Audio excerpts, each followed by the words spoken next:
So Return of the Blossoming Blade is really hilarious, okay?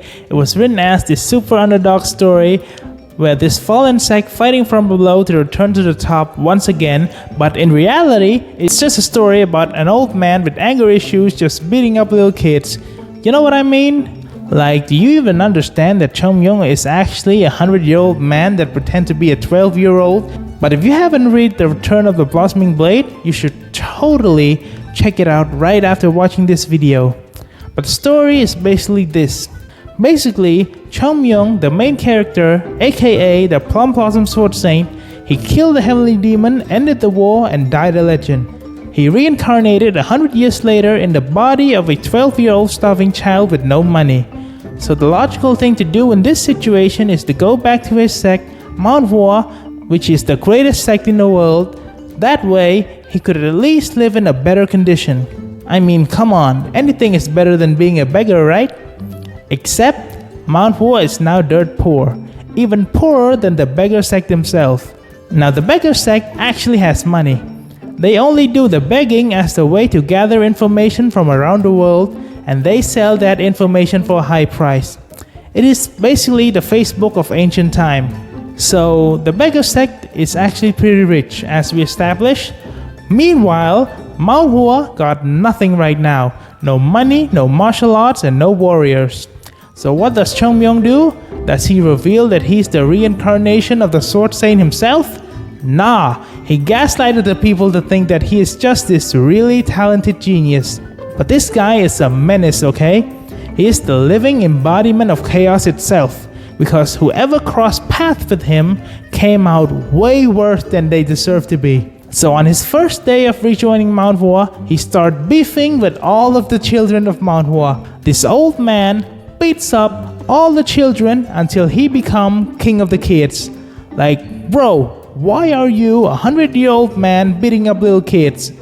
And it's not even for discipline, because where have you ever seen a teacher or a parent discipline their child by uppercutting them so hard their head got stuck in the ceiling? Oh, and just as you think that Mount Hua couldn't get any worse, loan sharks.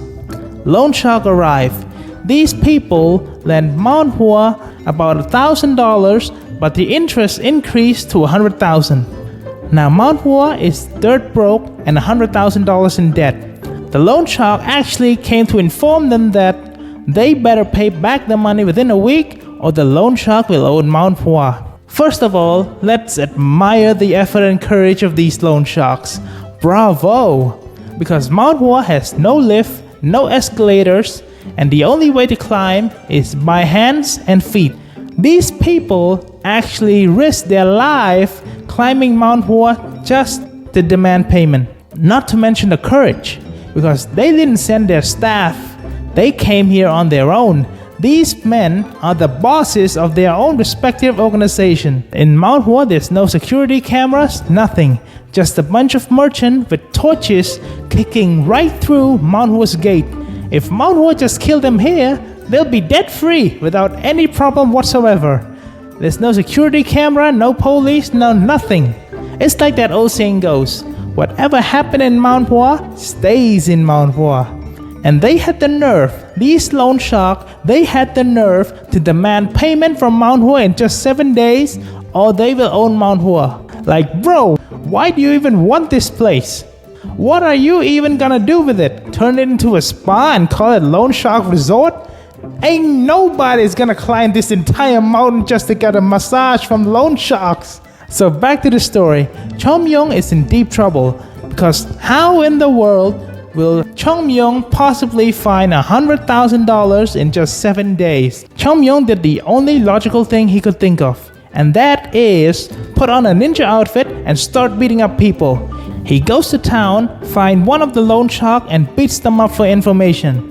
He basically found out that they are local businessmen, but the funny thing is, those businesses that they own used to belong to Mount Hua just 100 years ago. Chung Myung found out that during the last war, everyone in Mount Hua died, except for the kids. So these men just took the business for themselves since kids are stupid. Now Chung Myung realized that all he needs is the proof that those businesses actually belong to Mount Hua. They can't just use Mount Hua money and lend it to Mount Hua like that. Here's a simple explanation of what they did. Let's say you have a brother. Your brother stole all of your money and he gave some of it back to you and he called himself the best brother in the world. Like, that totally never happens to me. That never happened to me. So Chung Myung decided to go to the sect leader's secret vault because he knows that if there was any proof left, it's gotta be in there. When he arrived, he saw the current sect leader standing in front of the door hopelessly because he doesn't have the key. Chung Myung also doesn't have the key. But since this is a martial arts story, violence practically solves everything. Chung Myung just beats up the door until it opens itself. I'm not kidding here. Chung Myung beats up the door until the door opened itself. And inside, Chung Myung found the proof that he needed along with some treasures. So you mean to tell me that Mount Hua has been dirt poor all this time while gold and treasure were just sitting here in this treasure vault? Okay. So Chung Myung returned this to the sect, saying that he found them in the woods while training with his friends. The sect leader then called the loan shark over to Mount Hua. Let's pause here for a minute because this next arc was written as this emotional story. It is a story to tell the audience just how much people love and respect Mount Hua. Even after it has fallen, the sentiment is still there. It is a heartwarming story.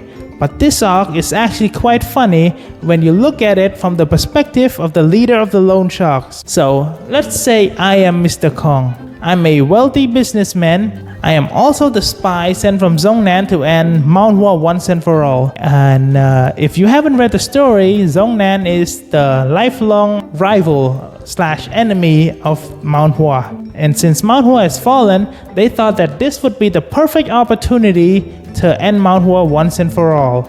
Now I am just this close to accomplishing my mission and return to my sect like a hero. One day, all of a sudden, the sect leader called me and my friend up the mountain. I was like, okay, cool. There's not much he can do anyway. It's $100,000. If they had that kind of money, they wouldn't have come to borrow $1,000 from me in the first place. So I go to Mount Hua, and the atmosphere is still gloomy. Nothing to worry about. I look at the sect leader, and he looks like he's ready to beg anytime. Now I see what's going on. He invited me here to beg me to extend the due date, just like everyone who's ever owed money. I get it. And the first thing that came out of his mouth is exactly that. He begs me and my friend to extend the deadline for the debt. So I laugh. Ha ha ha ha. Sect leader, Mount Hua might be closing down any day now.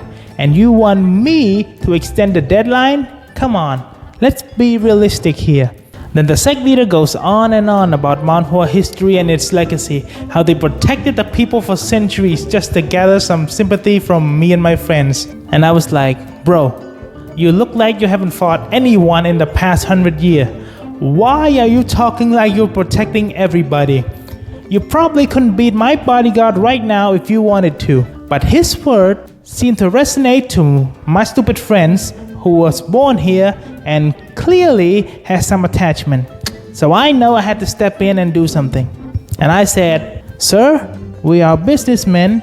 If you're telling us to receive our money later, it's putting our profit at risk because there's no telling if Mount Hua would open its door tomorrow. My words seem to sway my friends back because they are intelligent, money-hungry merchants. So I decided to give up a bold suggestion. Okay, I can't decide for everybody here. Maybe someone would love to help Mount Hua. So whoever is willing to extend their deadline, go stand on that side right there. But don't come crying to me when you couldn't get back your money. For a while, nobody moved. And you were like, yes, things are still going according to my plan. And just as I'm about to say something to the sect leader, the fat man in green, Mr. Yu, stepped up. Hang on, wait a minute. How the hell did you get that black eye? And also, where do you think you're going? Mr. Yu then started ranting on and on about how he grew up hearing legends of Mount Hua, how his entire family loved Mount Hua, and how he couldn't possibly kill Mount Hua with his own hands. This guy's speech inspired more than half of your team to change their mind. You were like, man, screw them. I'm still taking my money back right now, and I'll find another way to destroy Mount Hua. You stupid fat man with black guy and green shirt. I hope you and your team will never get your money back. And then I turn around, I look at the sect leader, and the atmosphere suddenly changed. Uh-oh, what's going on? Why do I feel like I messed up? Then the sect leader brought out these boxes of documents claiming that the business that I've been running this whole time actually belonged to Mount Hua. That's gotta be fake. I know that's gotta be fake. Because if you had that all this time, why didn't you use them in the first place? Why would you stay broke and borrow money from us? It makes no sense whatsoever. But the finance officer was like, oh, that's real. We already send these documents to the government to verify. Right now, they should be taking back our businesses as we speak. I can't believe what I'm hearing.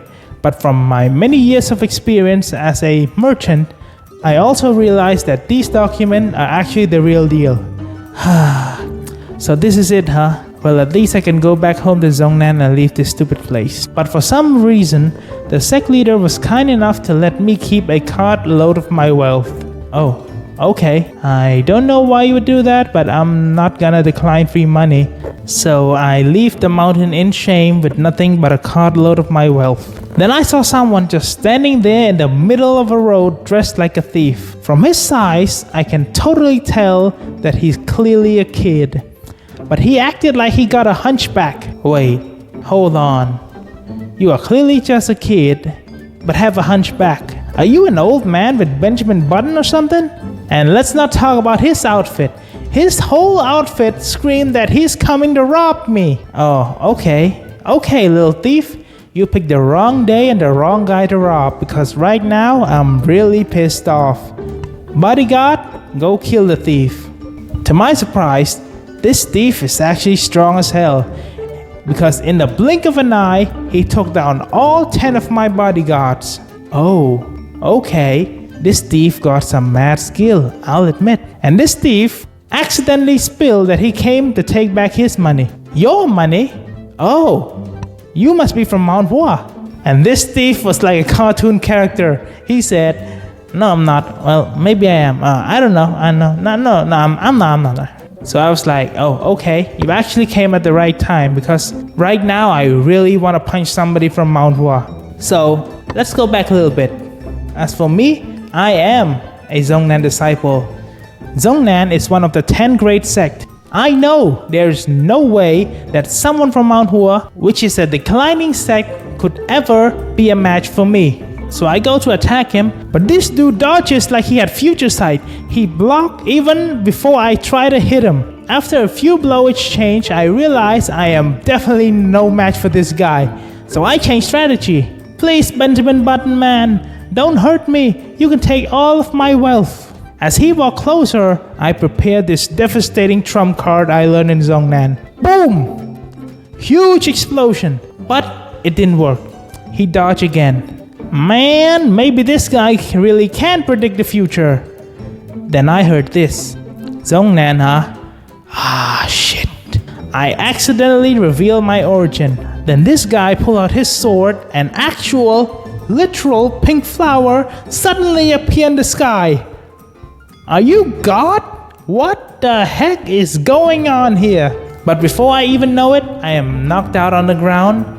And that is the true story of how a spy from Zhongnan's countless years of meticulous planning was ruined in just days because he met the walking menace Chung Myung himself. That will be it for this video. Stay tuned for the next one. Peace, I'm out.